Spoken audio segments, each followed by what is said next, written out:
Okay, welcome to part two of this little crash course. So basically, I had to redo this entire part because I realized in hindsight that the volume of my music project was way too loud compared to my voice. So if this one is a little bit shaky, keep in mind that I had to re-record it, but I'm gonna do my best to provide the same quality of information. So in this one, we're gonna dive right into the mixing window. And some of you might wonder what the mixing window is, and that's a valid question, and I will definitely show you that. So let's jump into it. In Cubase, if you go up to the top, you can probably not see it in the video up at the very top here, because I've actually kind of cropped that out in my recording software. The reason for that is because I use a lot of my clients' music for these kind of tutorials, and I don't want to show their name and stuff, but there should be a button up here called Studio. So you click that, and you should get this drop-down menu. You can probably see the drop-down anyways. And then you have Mix Console without a number after it, and then Mix Console 2 and 3. It doesn't matter which one you open, they all open the same window, just in different sizes. So I'll just use the third option, and I'll full screen it. Let's remove the side. So you're gonna come into something like this. And the mixer is typically very much the same in any program. So yeah, you should be able to follow along even if you don't use Cubase. So what can we do in here? What is this good for? This is a pretty powerful tool, especially for mixing, but it's also good for just balancing your volumes across the track in a very easy and fast fashion, and you get a better visual gauge of the volumes. So let's compare it to setting the volumes like this. Let's say I have a drum part. Let's just solo the drums. And you want to set the volumes for these. Then you'd have to physically go through each of the tracks like this and change the volume to something you like.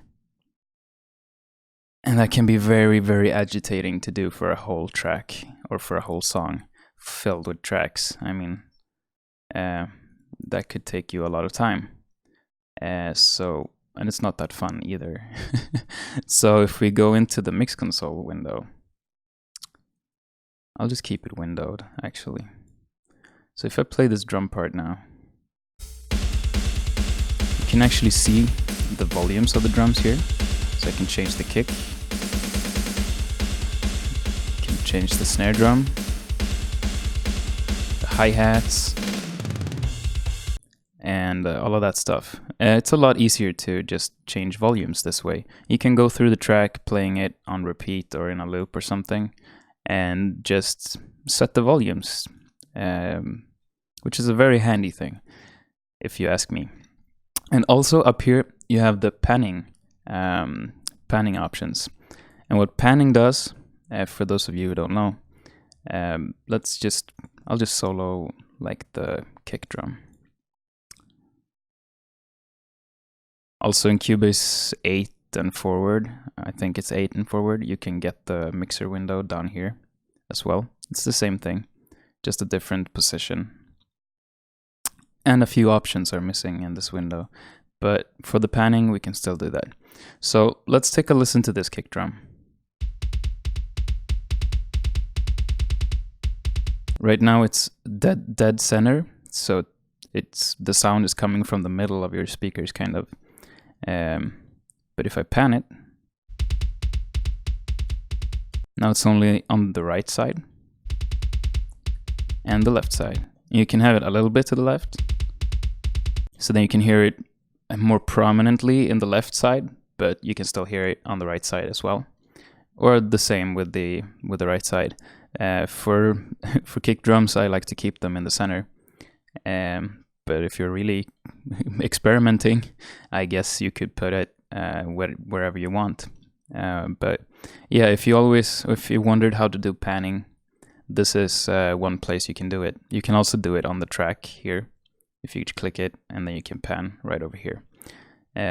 So panning is not very advanced in that sense. It just shifts the sound from if you're working in stereo, which means 2 speakers or like a set of headphones, then panning can be very useful to create some more space in a mix or make things sound more alive and like they're placed differently in the song. But we're not going to get into that here. This is about the mixing window. So also what you can do in the mixer window, which is great, is your routing. So if you remember from the last lesson, we talked about inputs and outputs. So let's say you have 2 guitar tracks and they're both going to be recorded through the same input. Then you can just highlight those 2. And up here you have inputs. And then you can choose whichever input for those 2 that you want. And if you also want to send them to a different output, you can do the same thing here. So it's very nice to keep track of that stuff. Also, for a little bit, this might be a little bit advanced for some people, especially if you're completely new. But for you who aren't completely new to everything with Cubase and production and mixing, then maybe this could be useful to you. Let's say you have a guitar track that you've recorded twice because you want the stereo effect, and then you have to record it twice. You can't just duplicate it. And let's say you want to EQ these 2 tracks the same, and you want to process them the same, completely the same, but you don't want to have to sit in copy settings from one track to the other in your plugins. Then what you can do is, if you right click, highlight them, both of them, by click one, hold Control on your keyboard, click the other one. Now both are highlighted. You can also click one and click Shift, but then they have to be next to each other. Otherwise, if you want to just highlight this one and this one, if you hold Shift, you'll highlight all of these. So yeah, Control is the better way to have control, like so. Okay, so let's highlight these 2. Right click, and then you can click Link Selected Channels. And in here, you can then choose what things you want these 2 channels to be linked to. So let's say if you only choose volume, then if I change the volume on this track, this one will also change to the same thing. And if I choose inserts, which are plugins like EQ, compression, reverb, and stuff like that, then the same plugins I use on this track and the same settings that I put on this track will be applied to this one. And this can be very handy for mixing especially, but it can be handy in many situations. And also you can give your group or your link a name. So if we just name it guitars, guitar link, click OK, then you'll see here guitar link, which means that they are linked. And then you can switch the settings and you can unlink the channels if you want to. But look at this, if I pull this fader, that one follows. So this can be a very, very handy tool when working with many tracks and stuff like that. So yeah, let's just remove that. And yeah, on top of that, here you got the inserts, which are the plugins. So if you want to add an EQ or something, they can do that right here, which is also very handy instead of having to go around in the project to do that for everything. So this mixer window could be a place where you spend a lot of time. Unless you hate it, then you might not spend a lot of time up here, in here. There are a lot of things you can do in the mixing window. Like you can create You can go back in time if you did something and you wanted to undo what you did. You can do that at least in Cubase 10. Might be able to do that in Cubase 9 as well, I can't remember. And you can make snapshots of how everything is set up here. So if you want to set it up in multiple ways, you can just set it up in one way, make a snapshot, then set it up in the other way, like change the volumes around, pan everything differently, and then make a snapshot of that, and you can go back and forth to the different settings you had, just to see which one you preferred, or if you're working with clients that want different things or hear different things, it's very handy. But since we're keeping this basic, I don't want to go into every little nook and cranny of this mixing window, because there are a ton of stuff you can do here that are useful, but maybe not for someone who just wants to make music, like you possibly are here for. So that was it for the mixing window. Quick little recap: volume faders for setting the volumes very easily, panning for switching the sound to different sides of your speakers very easily, and then you can link them together if you want to, but that's nothing you have to keep a track of. And then just the routing up here and the inserts. That's pretty much everything you need to know about the mixing window to keep it basic, and that's everything you might have use for anyways.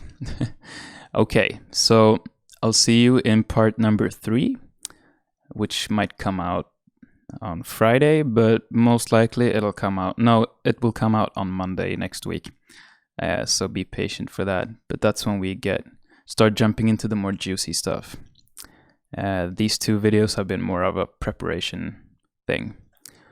So also click the link in the description where you have the free vocal recording PDF guide. If you're interested in getting better home recordings for your vocals, and you've been frustrated that your vocal recordings sound like crap, then that guide could be helpful to you. And if it wasn't, if you felt like it was confusing, or if I could have done something better in the guide, please let me know so I can either update it or create a new one for you, which might be more helpful to you. Or if you prefer videos instead of a PDF, let me know, and maybe I'll make a PDF and include a video. I'm all ears for ideas, and I'm open to change the way I do things to make the experience more enjoyable for you and more graspable. Is that a word? Might be. I'm gonna roll with it. Graspable. Otherwise, I created a new word, or a new bending of a word. So yeah, without further ado, see you in the next video. Hope you have a great day, and don't forget to comment, like, and subscribe, and share with your friends if you feel like this could be useful to them. Okay, bye-bye.